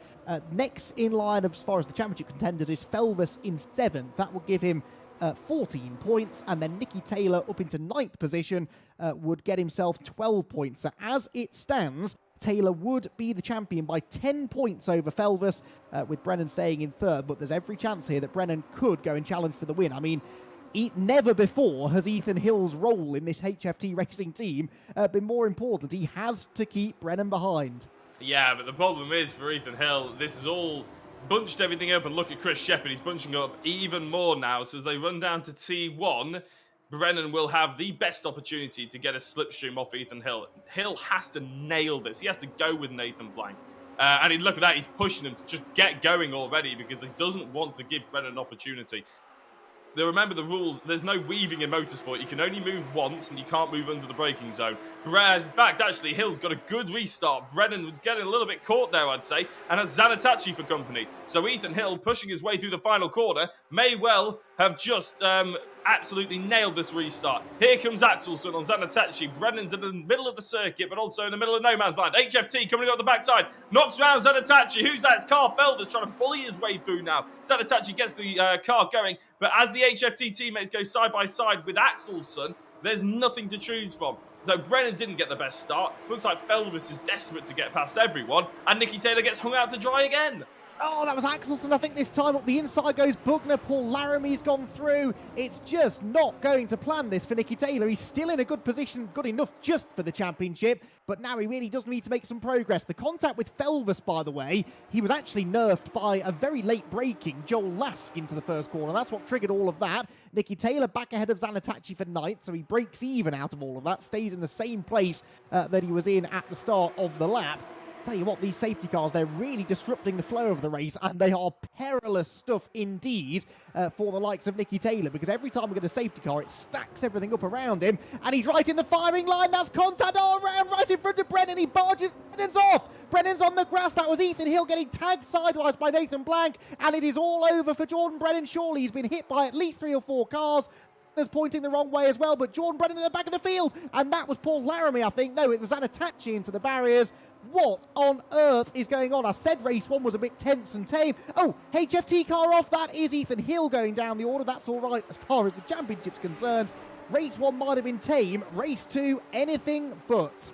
I was going to say, Nathan wasn't firing blanks right there, was he? He sent his car straight into the back of Ethan Hill, and that's really what sort of set up that whole Constantina effect of everybody flying off, and we were just hoping and praying that obviously the least amount of cars possible were affected, but especially our championship leaders. Again, we're going to have to do all the maths here over again. Chris Shepherd's still leading the way, by the way. I mean, we sort of forget that he's even in the race at this point, but he is leading the way and doing a great job of it as Jordan Brennan tries to get past Andy Carroll, who was an earlier spinner, as Carl Felvis tries to go round the outside of Lask. Now, Axelson, again, could play a really important part here. If Felvis gets held up by Lask significantly, then Axelson could all of a sudden flex his muscles, his qualifying muscles, shall we say, maybe not race 1, and really throw a spanner in the works for Felvis. Nicky Taylor, I think, is pretty... I mean, I'm not doing the maths right in front of me, but if Nicky Taylor finishes 5th, I don't think there's anything that any of the other drivers can do to take the championship off him. So right now, Nicky Taylor, I think, is in a championship winning position. It's second place that's really up for grabs between Felvis and Brennan. And at the end of all of it, Andy, Brennan hasn't come out that badly. He's in 6th position, which is where he finished the first race. But Kyle, I think, started this race ahead of him. He's scoring more points than him. Second's going to go the way of Kyle. It would indeed. And you're right, by the way, about Taylor. 5th place would be enough. Even if Felvis went on to win the race with fastest lap, that would still give Taylor the championship by about 2 or 3 points. So tight. And of course, the next car behind Taylor is Brennan, albeit several seconds back. So Nicky had better hope, I think, that Jordan doesn't catch him again in the remaining 7 3/4 minutes. That is Brennan's teammate off, Dave Buki, who then spins as he rejoins, and Nathan Blank, unfortunately, drives into him again. That's not the first time that Nathan Blank has been caught up in an incident in recent memory. So Buki goes back to the pit lanes, and Atachi's already done the same thing. There is Kyle Felvis. So yeah, even a race win for Felvis probably wouldn't be enough unless his teammate Nicky Taylor loses more positions. And right now, actually, Taylor's 4.5 seconds to the good over the next car, which is Brennan. So Taylor in a pretty strong position as Felvis here challenges last for second.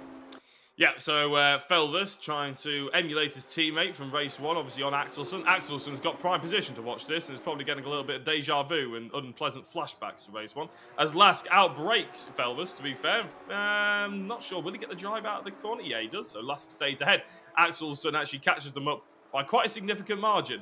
Now, it's understandable why Felvis is being this aggressive on the drivers around him, and there we go, that's a nice move, that is. A really nice undercut by Felvis. Hopefully Lask doesn't push him too close to the edge of the circuit. That's a little bit too close to the edge of the circuit. They just about managed to get it all up and tidied. The problem for this right now is actually, I wonder if Nicky Taylor is actually going to learn his lesson from earlier on, because obviously he's had a few heart-in-mouth moments, hasn't he, off the circuit.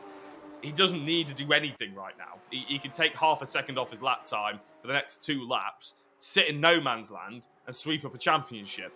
Whereas obviously his teammate has to do all the work, which we're seeing he's trying to do now. If these 3 hold each other up, and Nicky decides that he wants to get involved all of a sudden and falls off the circuit, just like Joel Lask has just done, then that can be really detrimental. All of a sudden, Taylor's putting himself in a position where he doesn't need to, as Lask is very loose on the rear end. Yeah, I'm with you there. I don't think that he should be attacking here, Nicky Taylor, just sitting fifth. The question is, does he know that that's the point situation? Do they have someone in their Discord channel got the calculator and is working all of this out? The answer is probably no. They may just be having to wing it as they go. So Taylor's attitude is, if I can finish as far up the order as possible, then I don't need to worry about the points. But he may not know exactly what the situation is like. So that moment there for Joel Lask, by the way, has just cost him 5th place in the championship at the moment, because with Ethan Hill down the order, Lask in 2nd place was enough for that 5th place in the points. He's dropped back down into 5th now, behind Nicky Taylor in the end. And actually, Joel didn't really make that too hard for Nicky eventually. So Nicky goes through into 4th, although Lask now driving almost back alongside him as they come along the start-finish straight. So, yeah, Joel Lask out of 5th place in the championship, down to 5th place in the race, but actually is now challenging for a 4th position down into San Donato.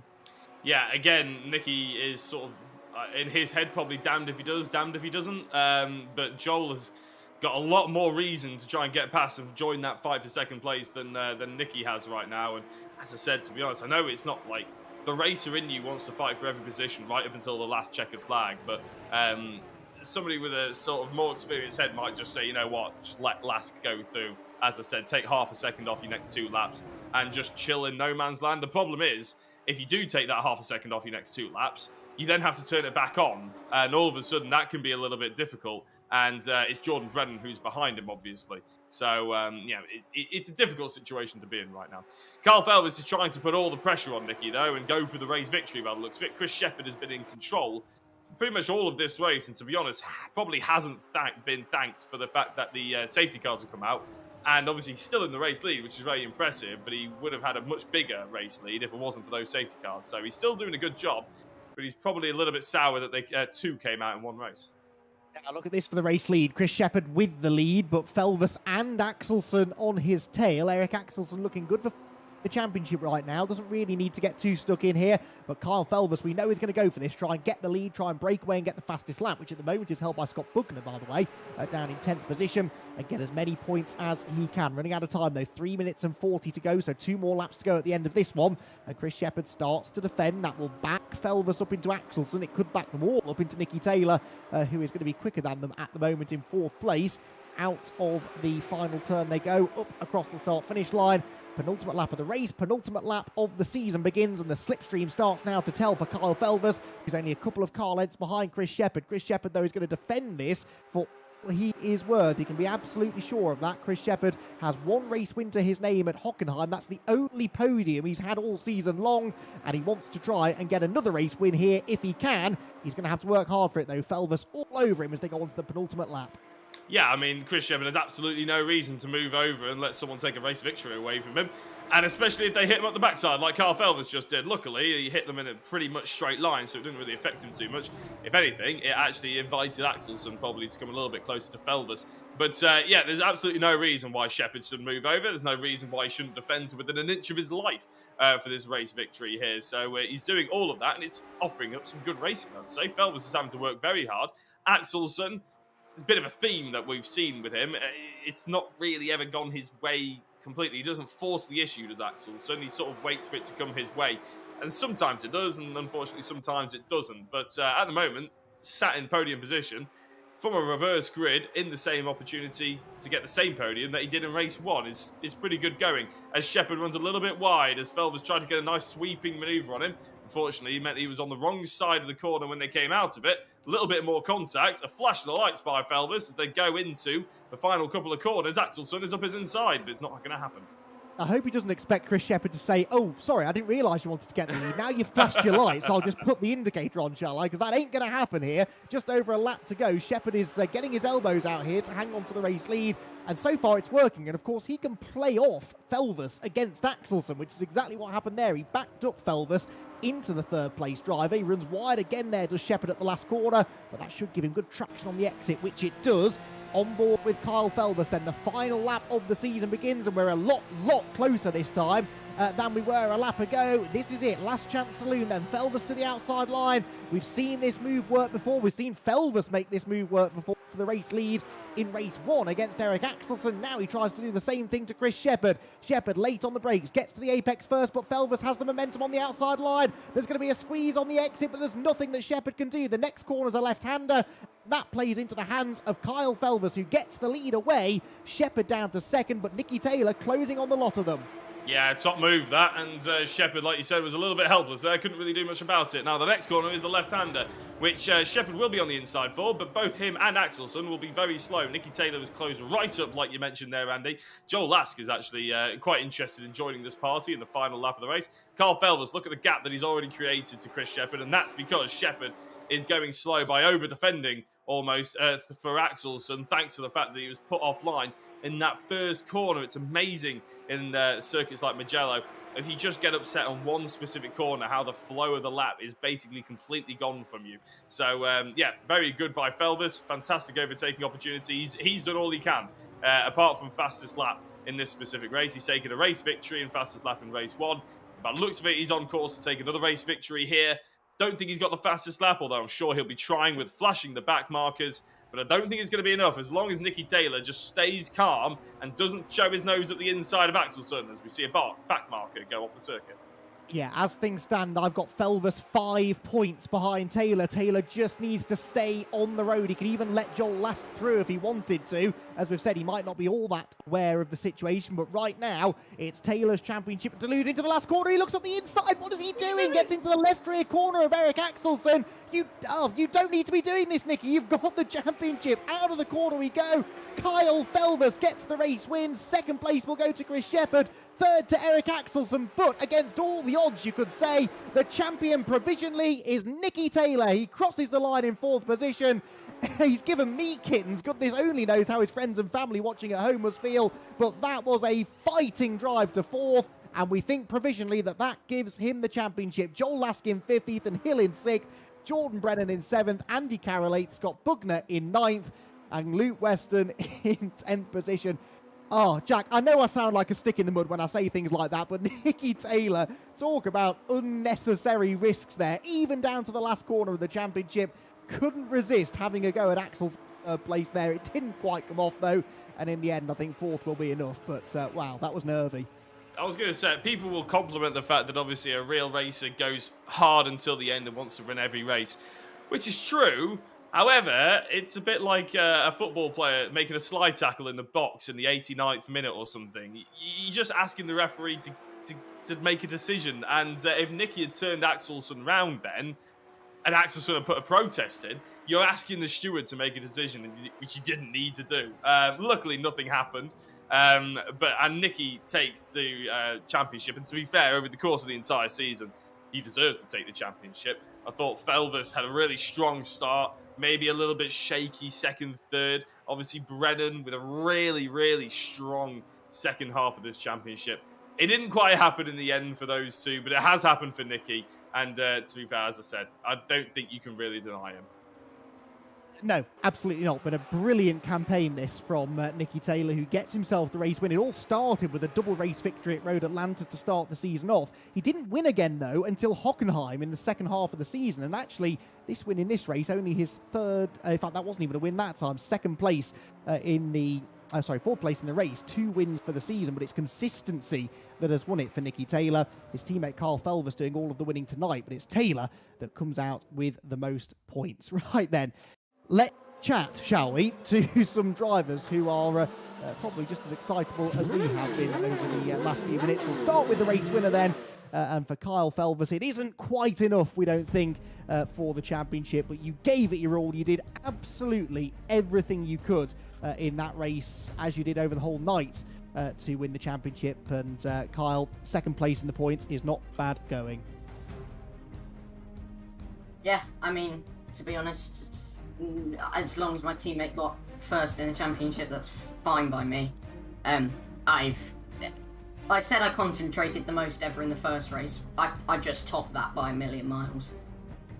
And it was a really impressive drive, actually, a really calculated drive, because you had 2 safety car periods to deal with. You were in amongst a lot of carnage in the first half of the race. But then when things settled out and you were in the top 3 or 4, you just calmly picked them off one by one by one. A driver in your situation could be forgiven for losing it a bit in that situation and just trying to pass everyone in one go. But you were really calculated. I was quite impressed with that. Yeah, I mean, I knew I had to be, I couldn't have any incidents, and when Chris Shepherd was just battling like crazy, I knew I had to just get the slipstream. I couldn't just go for a send into some corners because some of Chris's, I know Chris hasn't had much practice tonight, but some of Chris's lines, they were a bit different to mine, so I just knew I needed that slipstream down the main straight to pass him. Well, pass him you did on the last lap, exactly how you got the victory in the earlier race as well, and we have now had the confirmation, Kyle, that puts you second in the championship, just 5 off the championship in the end, but you said all along it was that second place prize you were after, and we're seeing on the screens now confirmation that that is yours. Yeah, congratulations to Nikki. This has been a brilliant season, and I'm so happy with the HFT team. All 3 of us done amazingly, and for me and Nikki to get first and second in the championship, that's brilliant. Excellent stuff. We've seen some great teamwork from you guys over the season. We'll have a chat with Nikki in a few moments' time. But Carl, huge congratulations. A really impressive season. And yeah, really well-deserved second place in the points. Thanks a lot. Carl Felvis then gets the race win. Right, let's deal with the rest of the podium finishes first. We'll let our champion compose himself, I think, before we drag him in here. So, Jack, I think you've got our second place finisher from the race. Yeah, Chris Shepherd. I think next time I want a wall building, I'm going to have your phone number, because that was an almighty defence at the end there. Yeah, I'm absolutely sweating, to be honest with you. That was mega. I knew as soon as we had the second safety car and it all bunched up, I think there was about a 4-second gap other than that. And when that got squashed down to practically nothing, I knew it was going to be too tough with like, whatever, 8-9 minutes to go. But then as soon as Carl got in second, I just made the car as wide as possible, taking some wider lines to get the exit speeds to avoid any dive up the inside. But yeah, it just wasn't enough in the end. Carl's pace prevailed in the end. I was going to say, I think that's the first time this season, I think the first time for a while since I've been commentating on VRRC, that we've had 2 safety cars. And you built up the gap in the after the first start. That got wiped away by the first safety car. You built it up again. It's just sod's law, isn't it? Sometimes you end up with that second one. What was going through your mind? I won't say what was going through my mind, but you can imagine it wasn't nice words. But no, it's all good fun. It's all good fun. I had to, and it's no excuse. I had, as you know, I missed my last round. I had the pedal go pop on me, so I've had that replaced. And yeah, I put in quite a few laps today, practice from about 4 o'clock, so there's no excuse there. I just wasn't quick enough today. And yeah, I saw some of the lines that some of the guys were able to take. Bearing in mind it's a fixed setup, it's obviously something to do with the steering rotation that is being used. So yeah, I probably need to look into that, but too little too late, it's over. But it was good nevertheless. Well, very quickly, just touching on the next championship, obviously we think it's going to be the Civic Cup. Are we going to see Chris Shepherd jumping into that one? I hope so, mate. I really do. I hope so. I've just never. It's like I played it like this round. I've entered every round individually. I've not committed up front for the whole season because I just never know with my work schedule what days I'm going to be able to practice or if I'll be able to make it. I think I did all but one this season, so it turned out to be a lot better than what I thought. But yeah, I'd love to. Yeah, brilliant. Well, very, very well done on the second place, Chris. As I said, it was almost that race victory if it wasn't for Kyle's pace, which he did do over 300 laps in practice, so I don't think you should be too disheartened on that. Hopefully we'll speak to you at the Civic Cup, but congratulations on the second place. Nice one. Cheers, buddy. Yes, so congratulations to Chris Shepherd, second place finish for him. And Jack, I think you've also got the third place finisher there. It was a very hard fought double podium this weekend, or this week, I've done it now, to Eric Axelson. Yeah, Eric, that was, again, heart-in-mouth moment at a lot of the time for you as well. But you carved through the field probably better than you have done previously in this car. Did you feel like everything was going your way in that second race a little bit, in terms of you felt a little bit more comfortable in the car, you felt like you could attack a bit more? I definitely did.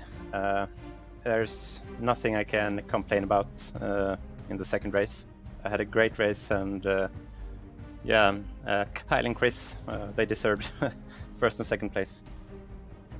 Well, you just the one question about the last corner there, because we saw Nicky Taylor having a little bit of a nudge up the inside. I don't know if it was a nudge or not, but he certainly had a big look up the inside in that final corner on the final lap, and it was heart in mouth moment for us because we thought we didn't want either of you to go round, shall we say.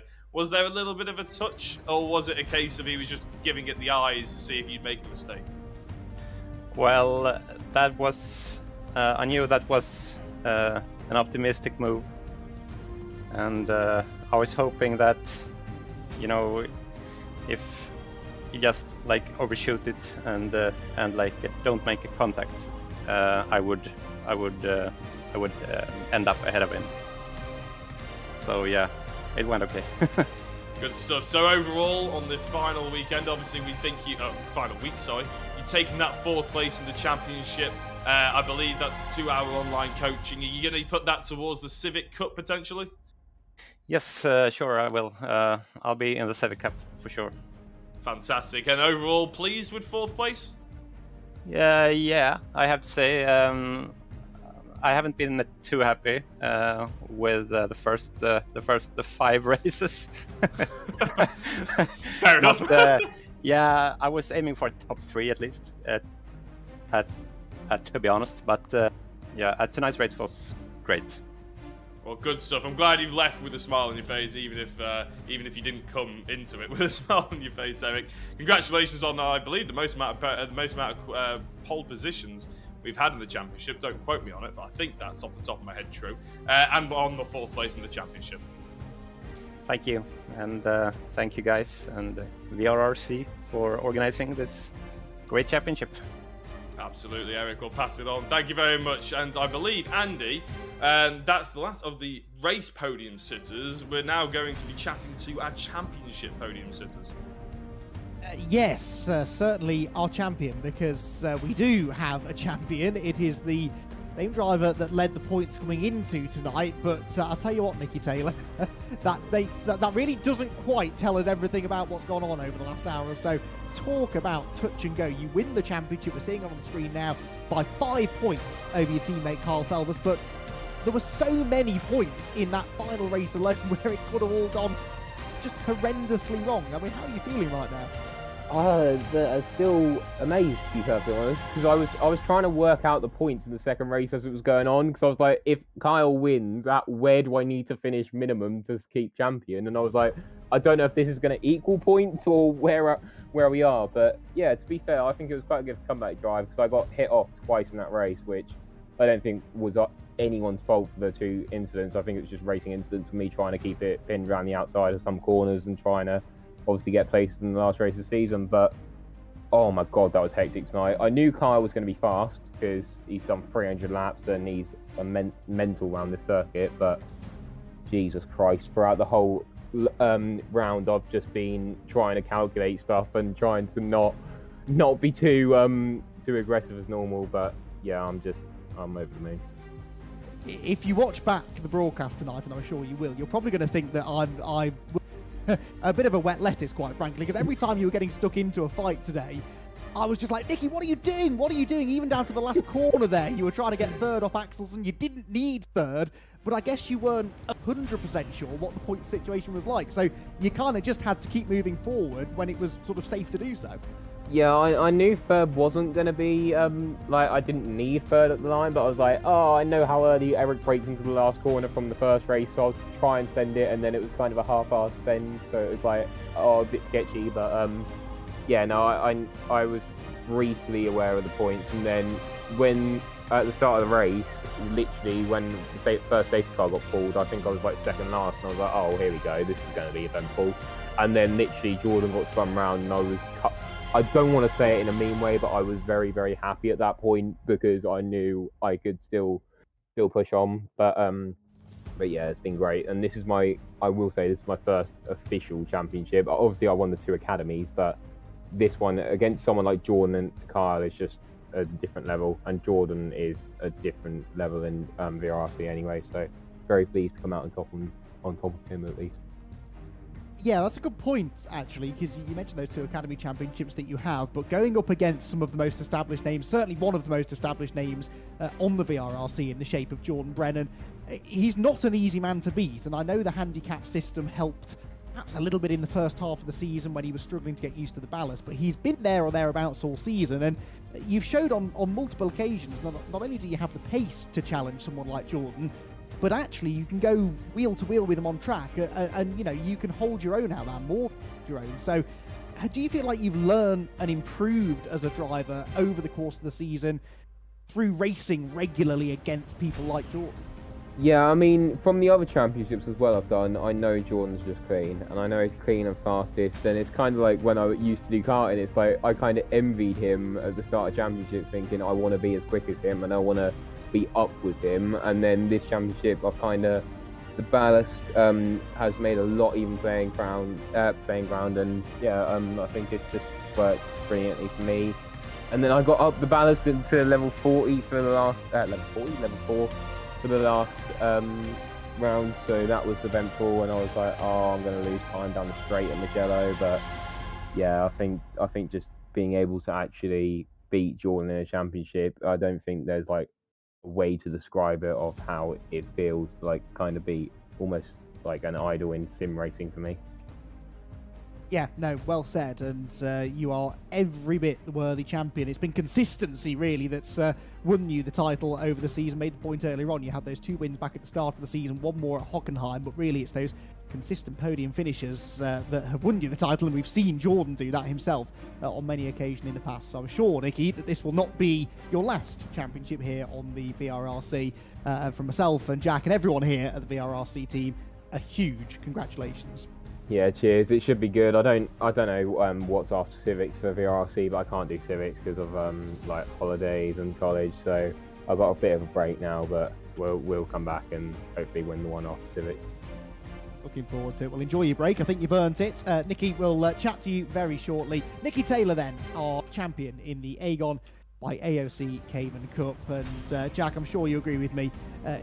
Went to the right driver, I think, in the end. Nicky Taylor fought hard for that, and he comes out just on top of the points. Yeah, it's even though it's a short championship, obviously only 6 weeks, we do tend to have the cream rise, and I'm sure, as you said, it sounded like he did idolise almost a little bit of Jordan Brennan, but I'm sure Brennan will full well admit that Nicky deserves this one as well. And so, I mean, we already heard from Kyle, he admitted it as well. So, yeah, lovely to hear that sort of humbleness, and fingers crossed. All right, he might not be in the civics, but hopefully he'll be back at VRRC sooner rather than later. But there is the full breakdown.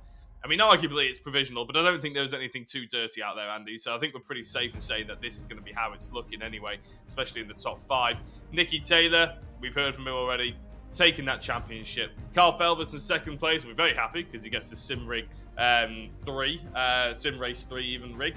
3rd place, Jordan Brennan will get his 2 tickets to the Touring Car Trophy, which, from memory, actually, I think was his preference of choice as well. So I think everybody's going home happy.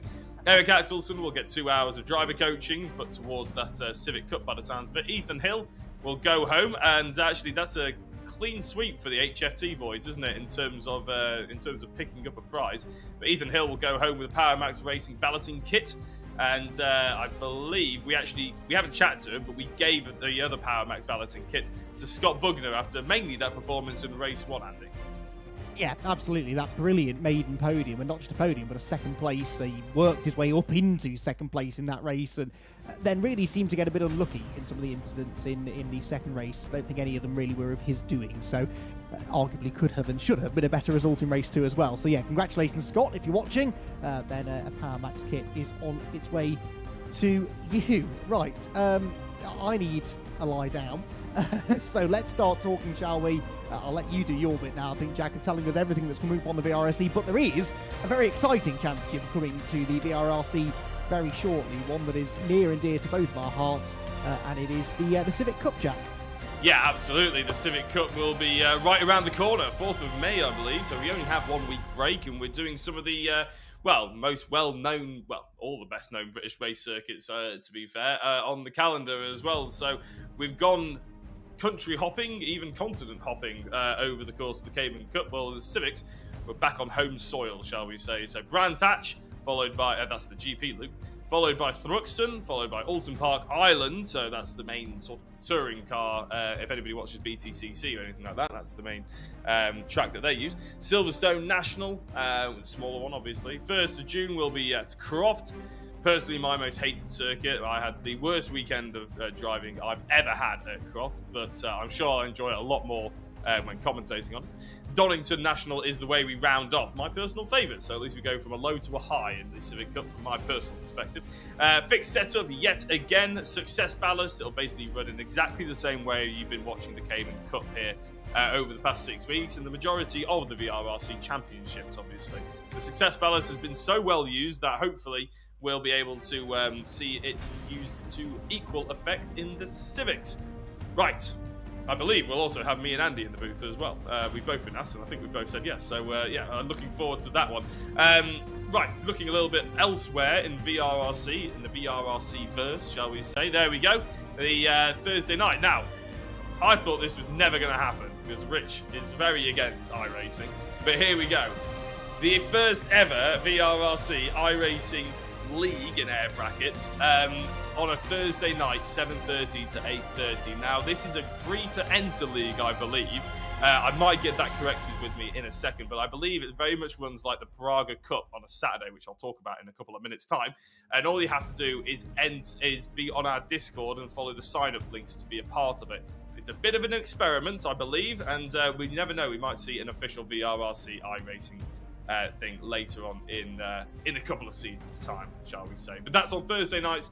Laguna Seca is this coming Thursday, I believe, i.e. tomorrow, 7:30 to 8:30. Not broadcasted, it's worth noting as well.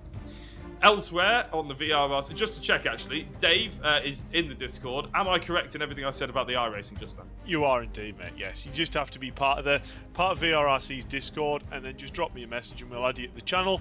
And then you can join in for free in our fun iRacing leagues, which have turned out to be very, very fun indeed. Brilliant news. Right, more about the VRRC verse. There we go. Casual sim racers and just general Xbox players or PC Games Pass players or anything like that. Bit of a relaxing game, in my opinion, Forza Horizon 5, where you just sort of sit back, do some drifting, drive up a volcano and all that sort of thing. Here at VRRC, we love to have a chat about it. We love to show off all the mods and everything, and the paintwork that we do. So if you do play that game, there's opportunity to get involved in our community. If you are a fan of the Assetto Corsa Championships, which is the Civic Cup coming up, the Porsche Cayman Cup that we've just completed, and anything else that basically you see that we commentate on and we broadcast, then you can get involved as well by clicking in the link below. We also do time attacks and we do fundraisers, which I mentioned on Saturday, for the Praga Fun Cup, where anybody is free to enter, literally anybody. You don't have to be paying as a member, you don't have to have joined it previously or anything like that. Just join the Discord, and like the iRacing, send Dave a message, or someone a message anyway. If you'd like a set of Corsa Competizione, then there's weekly endurance races as well. That may have been replaced by the iRacing, but I'm not entirely sure. And Dirt Rally 2.0 as well. I know this is a fan favourite, and I know it's Dave's favourite as well, I believe. Monday to Sunday, weekly stages, and Rallycross. So plenty of pretty much every platform now we're covering, apart from maybe F1. You never know, we might see it in a year's time. I slightly doubt it, but we might do. Everything that you could possibly want to get involved in terms of sim racing, and any fun Formula 1, BTCC, chat, WEC, British GT, anything like that. If you just want to get involved with a fun racing community, then click the Discord in the description below. And I believe there's the on button. There we go. Yeah, oh, there we go. I thought you disappeared for a second then. I was enjoying what you were saying so much that I think I tuned out for a moment there. Lot to come, as always, on the VRRC. What it is, Jack, is that my brain is just completely frazzled still after what we've just witnessed. A truly incredible climax to the Agon by AOC Cayman Cup. Exactly what we hoped it would be, I think, because we saw lots of good racing, we saw a bit of drama, a bit of controversy, there were some ups and downs for the championship leader, but ultimately, as I said, I think that the right driver won, in that Nicky Taylor has been Mr. Consistency all season long. I mean, he's only been off the podium something like 3 or 4 times all season long. I think it's 3. So, you know, those consistent results that he's put in, that's what gave him the championship, and he came through all of the trials and tribulations tonight to bag himself the title. It has been an absolute rollercoaster ride, but an absolute pleasure to be a part of it. And yeah, very much looking forward to being back with Jack and everyone here at the VRRC for the Civic Cup in a couple of weeks' time. I think, though, that is all we have time for here at Mugello. Thank you very much, everyone who has joined us over the last 6 weeks. Many of you supporting drivers on the grid. Some of you, I'm sure, just tuning in for your VRRC sim racing fix. Be sure to head over to their social media pages, as Jack said, for all of the information on how you can get involved in the racing and where you can tune in next to see some top quality sim racing on the VRRC. From now, though, from myself, Andy McEwen, and Jack Oliphant in the comms box, to Dave Marshall, Tom O'Farrell, and Rich Hayden, and everyone else at VRRC, it is goodbye, and we'll see you again next time.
Woo!